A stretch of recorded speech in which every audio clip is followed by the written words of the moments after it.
All right, we got all them calves from that first farm. Now we're at the second farm. We got to cut 2 out of here. We've got there's 20 calves down here and 34 cows. We're gonna cut out 2 to bring home to put with this group that we're weaning out. So we'll see how this goes. We're gonna use the same technique. We're gonna call them in with some feed. Y'all can watch them come in, and then we'll kick everything out with the 2 we want. Y'all watch them run in here. That's just what feed will do right here.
Hey, that's a pretty good group right there. These calves on this side, we call this the carnival farm.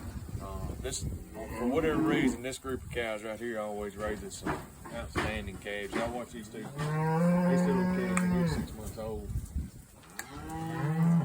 They're gonna be 500 pounds, 550. That heifer right there, she might be close to 6. Just chain that up, and then we'll get the trailer and stuff brought in.